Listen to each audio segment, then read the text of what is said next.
ಭಾರತೀಯ reserve bank 200 ರು ನೋಟುಗಳನ್ನು ಅಮಾನ್ಯಗೊಳಿಸುತ್ತಿದೆ ಎಂಬ ವದಂತಿಗಳಿವೆ.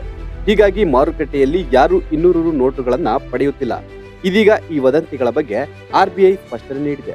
ಮಾರುಕಟ್ಟೆಯಲ್ಲಿ 200 ಮತ್ತು 500 ರೂಪಾಯಿಗಳ ನಕಲಿ ನೋಟುಗಳ ಹಾವಳಿ ಗಣನೀಯವಾಗಿ ಹೆಚ್ಚಾಗಿದೆ ಎಂಬ ವರದಿಗಳಿವೆ.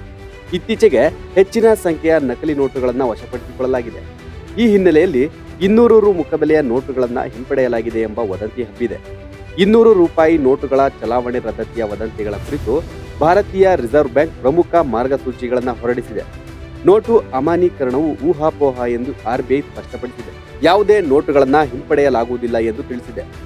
ಆರ್ಬಿಐ ಪ್ರಕಟಣೆಯ ಪ್ರಕಾರ ಪ್ರಸ್ತುತ 200 ರು ನೋಟುಗಳ ಅಮಾನ್ಯೀಕರಣವಿಲ್ಲ.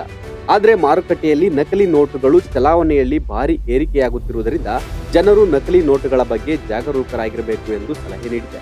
200 ರೂಪಾಯಿ ನೋಟಿನ ಎಡಭಾಗದಲ್ಲಿ ದೇವನಗರಿ ಲಿಪಿಯಲ್ಲಿ 200 ಎಂದು ಬರೆಯಲಾಗಿದೆ. ಮಧ್ಯದಲ್ಲಿ ಗಾಂಧೀಜಿಯವರ ಪ್ರತಿಮೆ ಇದೆ. ಆರ್ಬಿಐ ಭಾರತ್ ಮತ್ತು 200 ರುಗಳನ್ನು ಸಣ್ಣ ಅಕ್ಷರಗಳಲ್ಲಿ ಬರೆಯಲಾಗಿದೆ. ಬಲಭಾಗದಲ್ಲಿ ಅಶೋಕ ಸ್ತೂಪ ಸ್ಮಾರಕವಿದೆ. ನಕಲಿ ನೋಟುಗಳನ್ನು ತಡೆಯಲು ಸಹಕರಿಸುವಂತೆ ಆರ್ಬಿಐ ಸಾರ್ವಜನಿಕರಲ್ಲಿ ಮನವಿ ಮಾಡಿದೆ.